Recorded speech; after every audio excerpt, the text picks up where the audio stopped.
Welcome to Hired in IT.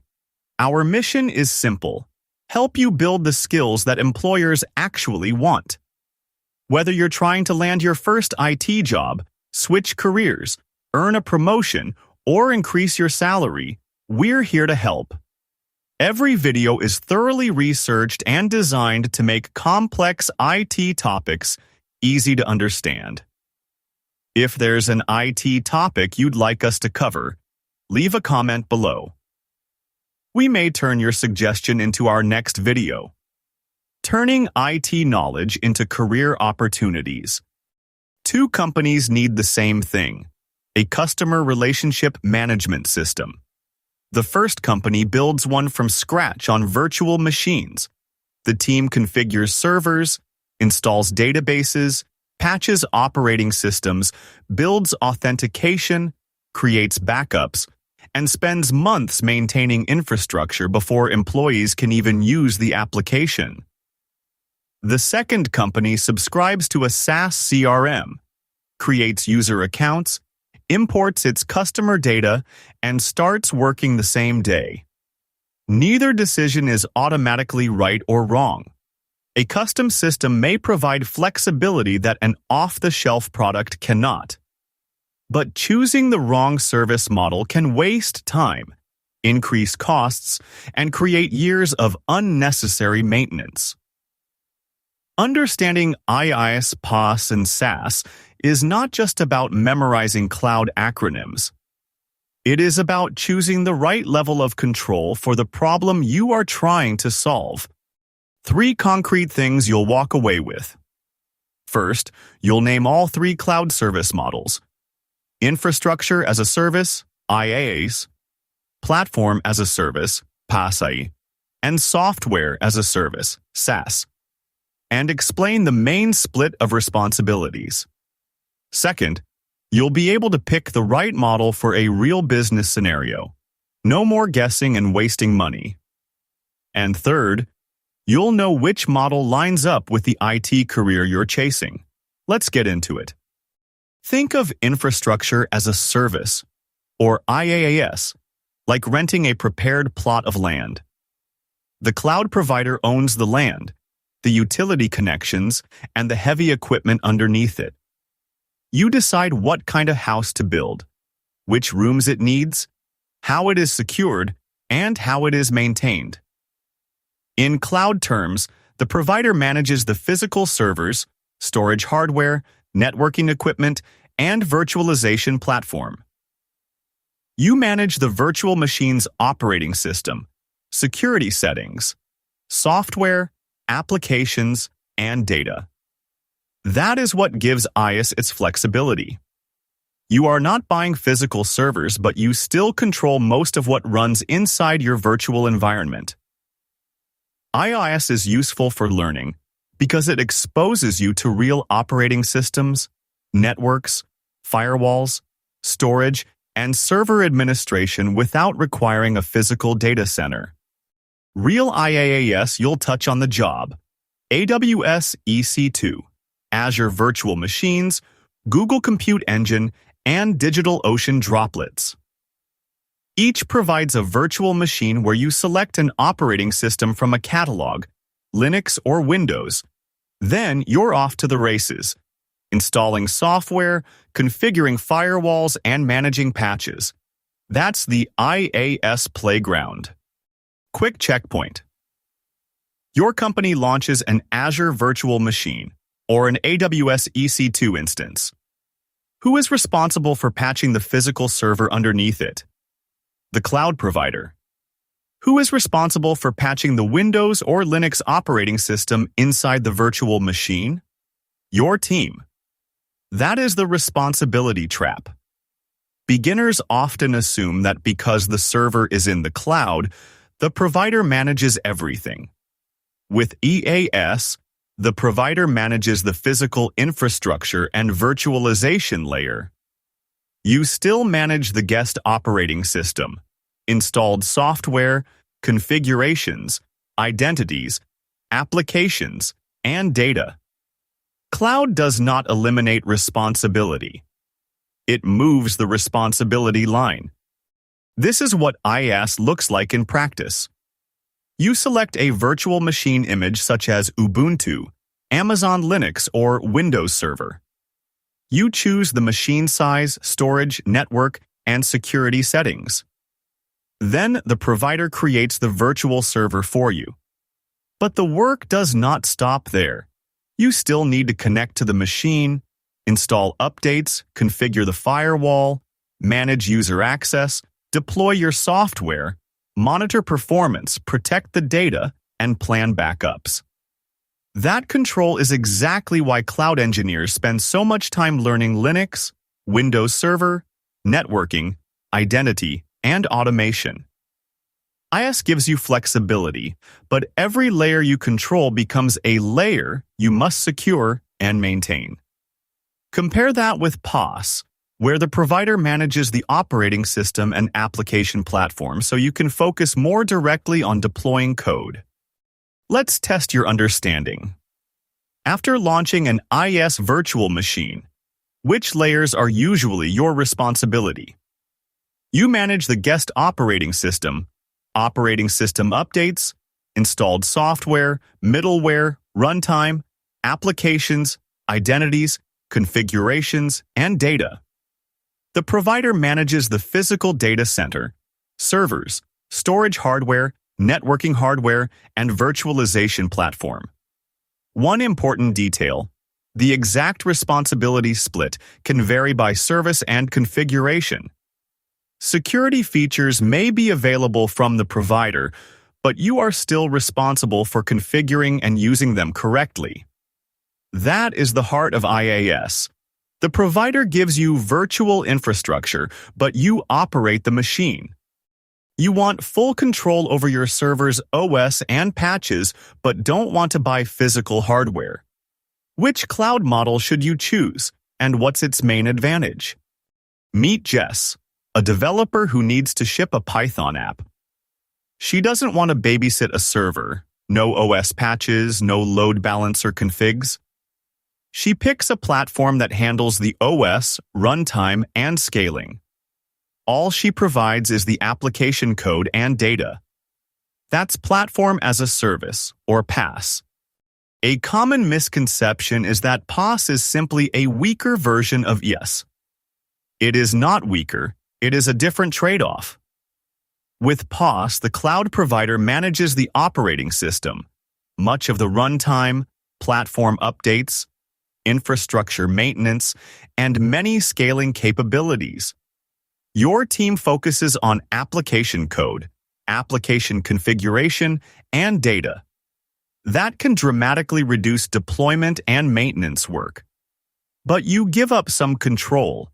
You may have to use supported runtime versions, approved deployment methods, platform-specific configuration options, and predefined scaling models. You generally cannot modify the underlying operating system the way you can with a virtual machine. Some PaaS services offer a great deal of flexibility. Others are more restrictive. The right question is not, is PaaS powerful enough? The right question is, does this platform provide enough control for my application without forcing my team to manage infrastructure it does not need? Now compare that IaaS experience with a managed application platform such as Azure App Service. Instead of creating a virtual machine, connecting to it, installing Node.js, configuring a web server, setting up process management, and maintaining the operating system, you deploy your application directly to the platform.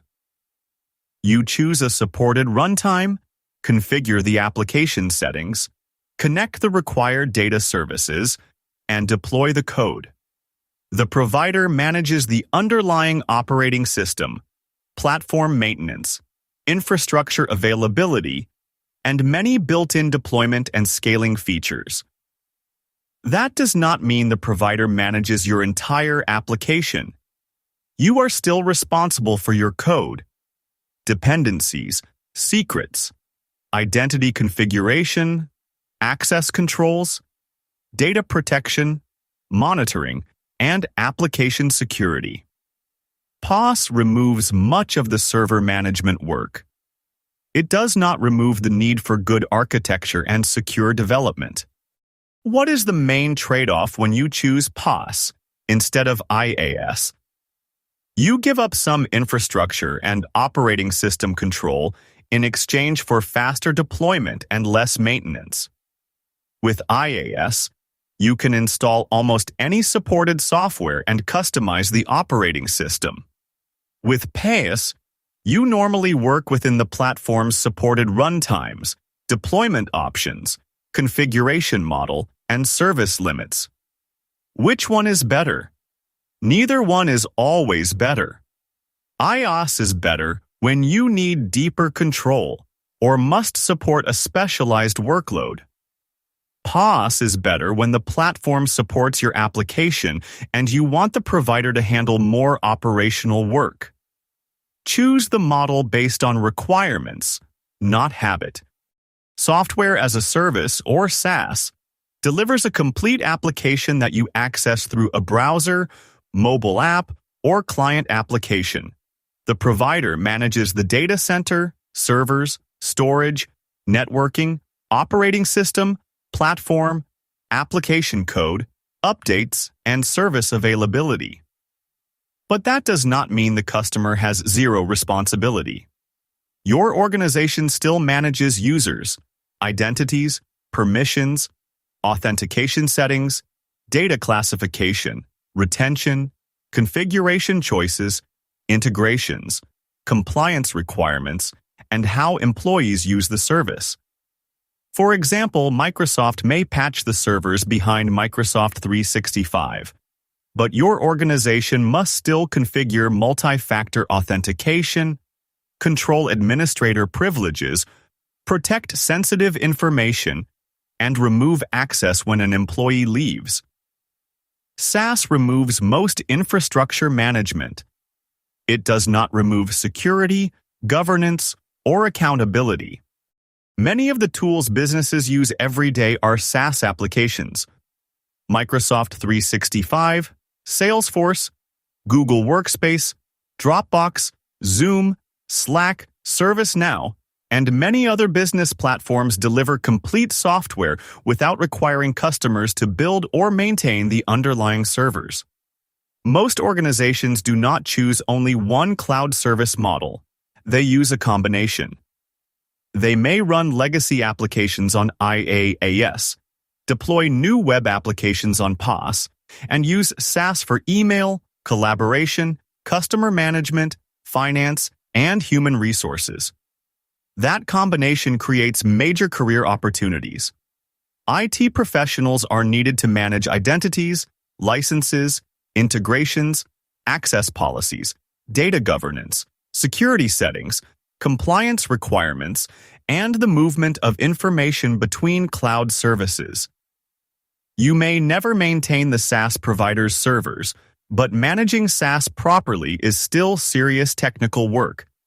SaaS can be fast to adopt, but convenience does not automatically mean low cost. Subscription fees become recurring operational expenses. As employee counts grow, premium features, storage, compliance tools, support plans, and add-on products can significantly increase the total bill. Cost is only one consideration. Your organization may also become dependent on the provider's data formats, integrations, workflows, APIs, identity model, and licensing structure. Moving to another platform later may require data migration, employee retraining, process redesign, and changes to connected systems. This is known as vendor lock-in. The lesson is not to avoid SaaS. The lesson is to evaluate it properly. Review total cost, contract terms, security capabilities, data export options, integration requirements, retention features, and the effort required to leave the platform before the organization becomes dependent on it. Watch how fast SaaS is. I open a browser, go to Google Workspace, enter an email and password, and boom, my inbox appears. I never clicked a single server, never ran a shell command, never thought about an operating system. The entire stack you saw in that diagram is invisible because the provider owns it all. That's the SaaS experience. Immediate, minimal infrastructure maintenance software delivery. Your company uses Google Workspace or Microsoft 365 for email. Who patches the operating system and email servers behind the service? The SaaS provider. Who is responsible for enabling multi-factor authentication, assigning administrator roles, configuring retention, protecting sensitive data, and removing former employees? Your organization. That is the shared responsibility model in SaaS. The provider operates the application and infrastructure. The customer manages how the service is configured, who can access it, and how organizational data is handled. SaaS reduces technical maintenance, but it does not eliminate administrative, security, or governance responsibilities. Imagine a company needs a customer relationship management system. It could build a completely custom CRM on IaaS. That provides maximum control, but the company must design, secure, update, scale, and support the entire solution. It could build the custom application on PaaS. The company still develops the features it needs, but the cloud provider manages much of the operating system, runtime, and infrastructure. Or it could subscribe to a SaaS CRM. That may provide the fastest implementation, but the company must adapt its processes to the product's available features and configuration options. The correct choice depends on the requirements. Does the company need unique functionality? Does it have developers? Does it have infrastructure skills? How quickly must the system launch? What compliance controls are required? How much customization is truly necessary? The goal is not to select the most technical model. The goal is to select the least complex model that fully meets the business need. This responsibility stack is one of the most important cloud concepts you can learn. With on-premises infrastructure, your organization manages the physical facility, networking, storage, servers, virtualization, operating systems, middleware, runtime, applications, identities, and data. With IaaS, the provider manages the physical infrastructure and virtualization layer. You manage the operating system and everything above it. With PaaS, the provider also manages the operating system, middleware, runtime, and platform infrastructure.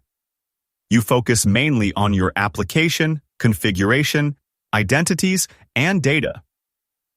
With SaaS, the provider operates the complete application and its supporting platform.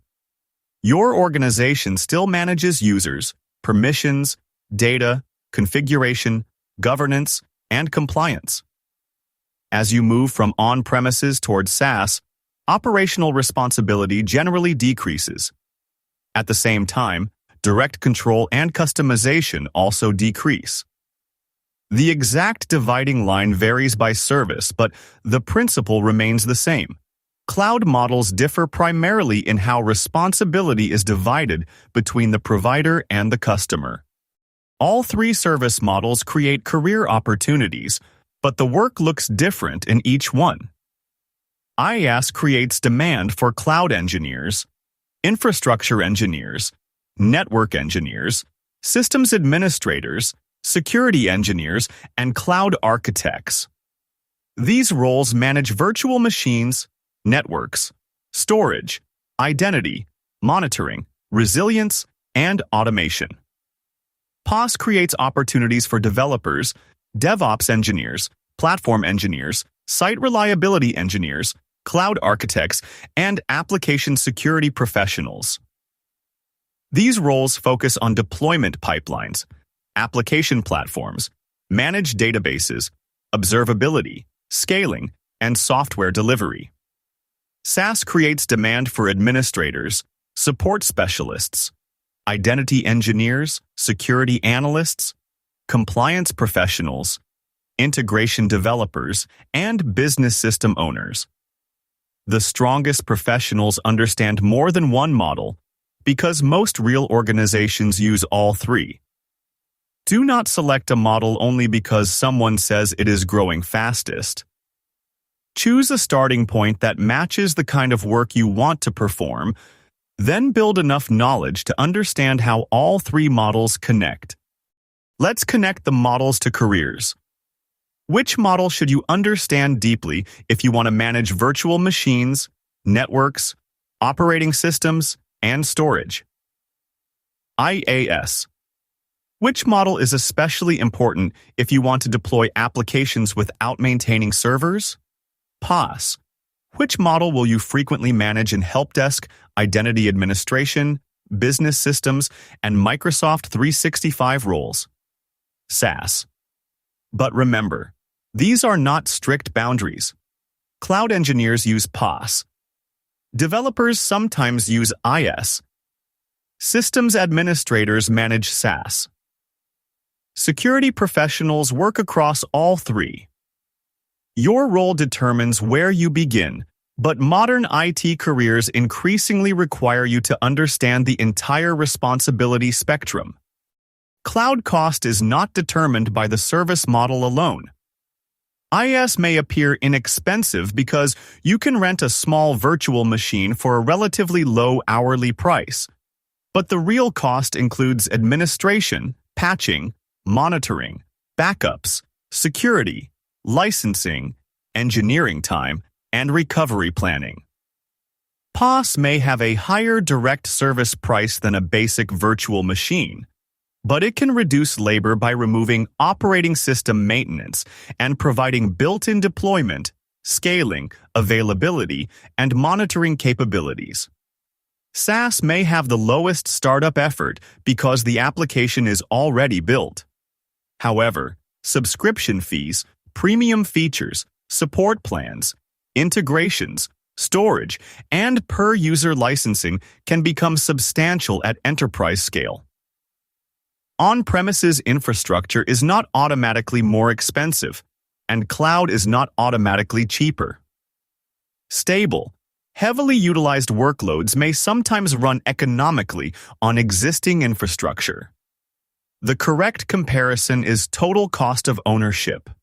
Include technology, staffing, downtime risk, implementation time, security, maintenance, growth, and the cost of changing platforms later. IaaS, PaaS, and SaaS are the best-known cloud service models, but many services sit between them. Container as a service gives you a managed environment for running containers. Managed Kubernetes platforms are common examples. The provider may manage part of the cluster infrastructure while your team manages container images, deployments, application configuration, and often parts of the Kubernetes environment. Function as a service, often called serverless computing, lets you deploy individual functions that run when triggered. The provider handles the servers and scaling, while you manage the function code, configuration, permissions, dependencies, and data.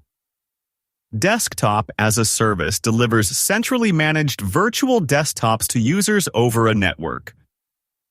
The provider may operate the underlying platform while your organization manages desktop images, applications, identities, policies, and user access. These categories are not always perfectly separated. Cloud services often combine characteristics from multiple models. The important skill is not memorizing every as-a-service acronym. It is identifying which layers the provider manages and which layers remain your responsibility. Where does container as a service usually sit on the responsibility spectrum? It normally sits between IaaS and PaaS. You manage less infrastructure than you would with raw virtual machines, but you usually retain more platform and deployment responsibility than with a fully managed application service. Which model provides the most direct control over the operating system? IaaS. Which of the three major models normally requires the least infrastructure management? SaaS. The labels are useful, but the responsibility boundary matters more than the acronym.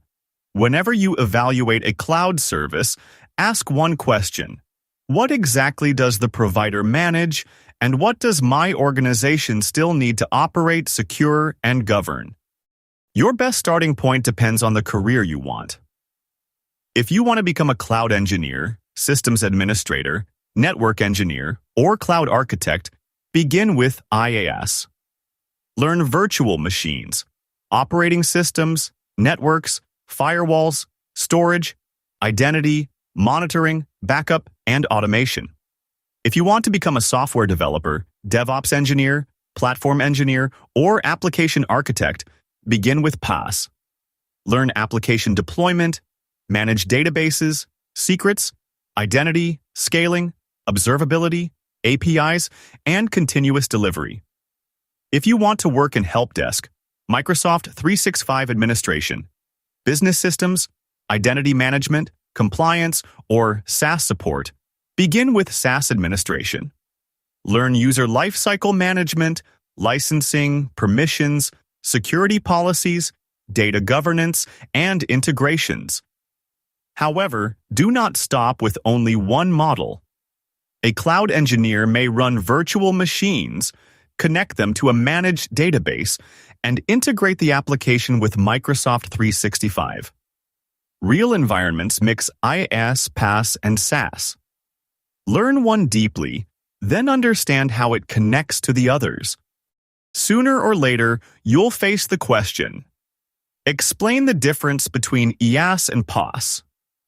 Here's a structured answer you can rehearse. Start with IaaS.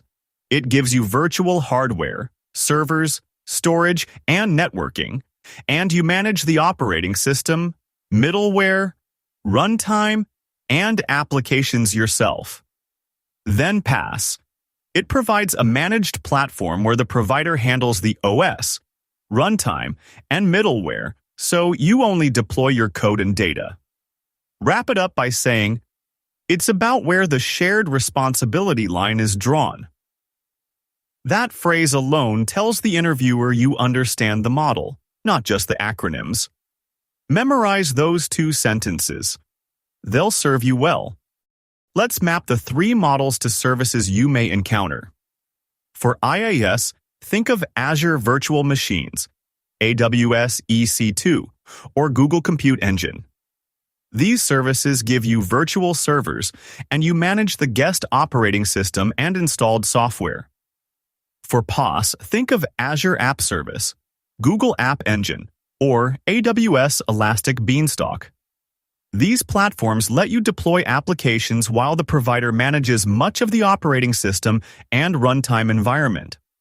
For SaaS, think of Microsoft 365, Google Workspace, Salesforce, ServiceNow, or Dropbox.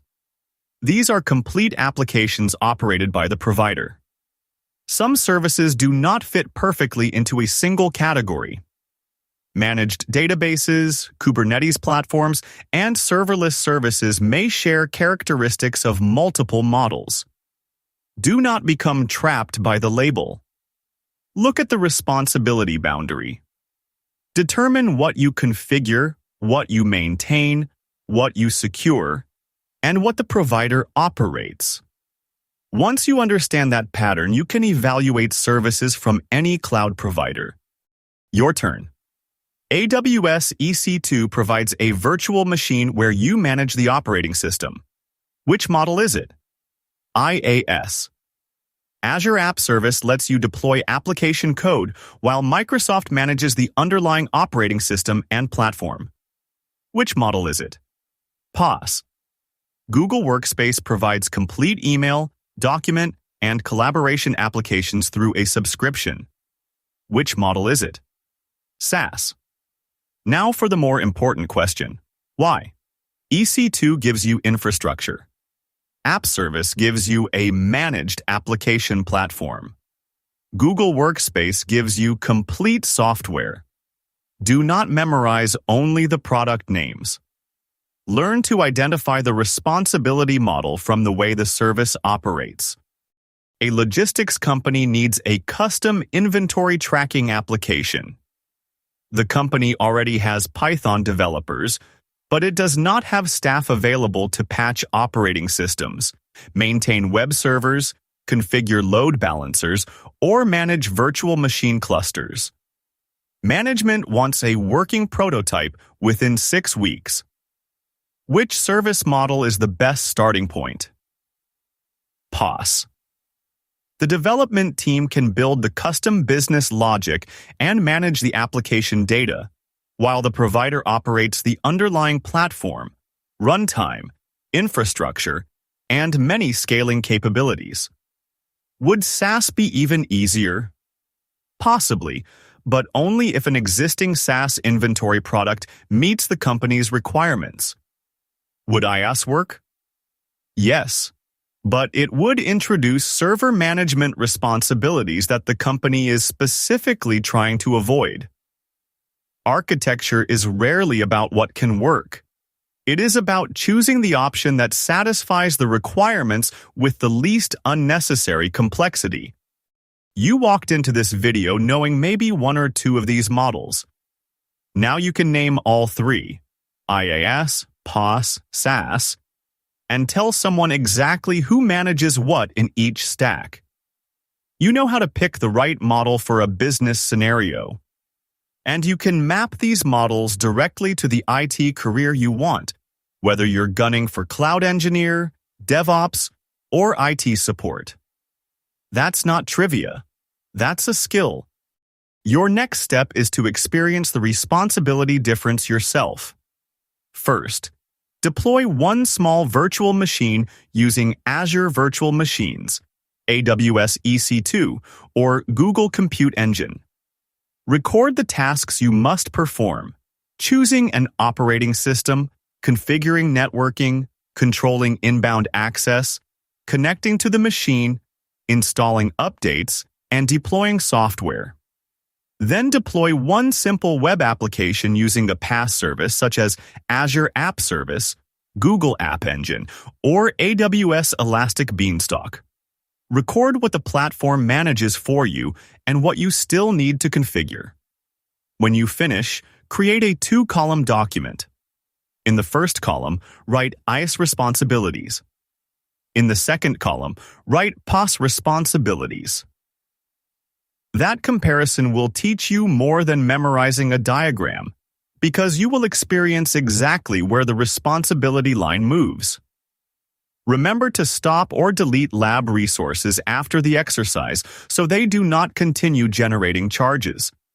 Next up in the masterclass, public versus private versus hybrid cloud. But before you click away, complete that 2-model exercise. 1 IaaS instance and 1 PaaS deployment in any free tier. That's the fastest way to cement what you just learned. 1 coffee, 20 minutes. Then you'll be ready for part 3. See you there. Final checkpoint. Which model gives you the greatest control over the guest operating system and installed software? IaaS. Which model lets developers deploy code while the provider manages much of the operating system and runtime? PaaS. Which model provides a complete application and normally requires the least infrastructure management? SaaS. Now answer the most important question. Which model is best? There is no universal answer. The best model is the one that provides enough control, security, customization, and performance without forcing your organization to manage layers it does not need. That is the architectural decision employers want you to understand. Choose one model and take one practical step this week. If you want infrastructure experience, deploy a small virtual machine and document the operating system, network rules, identity settings, updates, and shutdown process.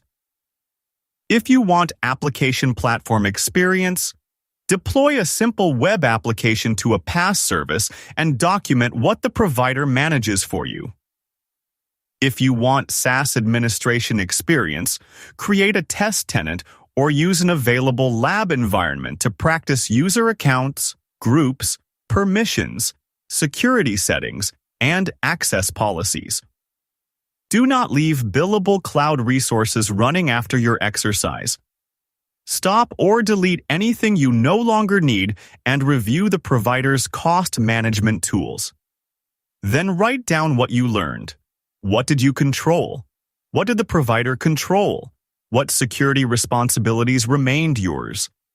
That is how cloud acronyms become real cloud skills. Thanks for watching Hired in IT, where we turn IT knowledge into career opportunities.